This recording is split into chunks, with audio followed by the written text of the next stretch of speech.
headed away offensively in the third quarter. What did you see specifically on the defensive side? What were the breakdowns? Select communication. It's been a really big issue for us this year.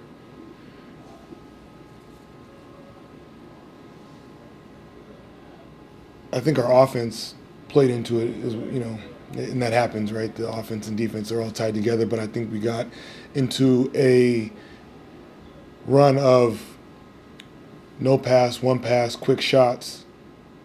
We missed those. The game gets going like this, similar to the two Memphis games where we've had these stretches where they made some shots. They made a lot of shots. So there was quite a few possessions that the defense actually felt pretty good in the half court at times. And they made some shots.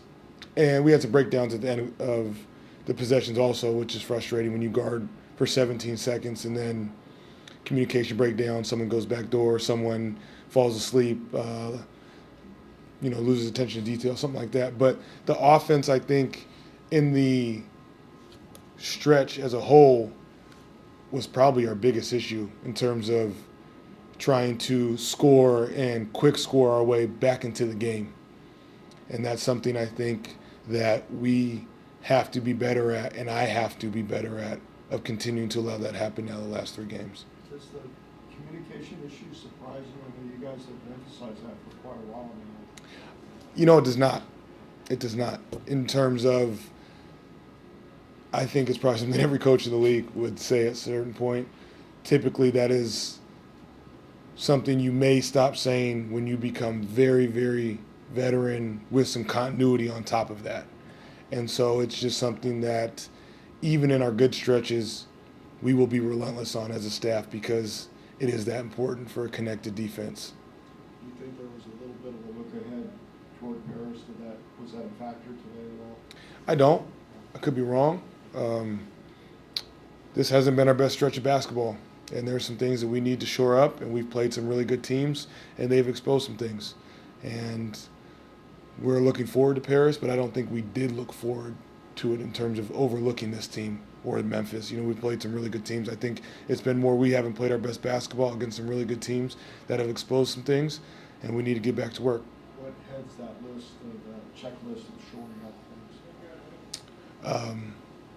Some of the just details on defense, like I said, I think our defense has been pretty good in the half court when we've gotten set.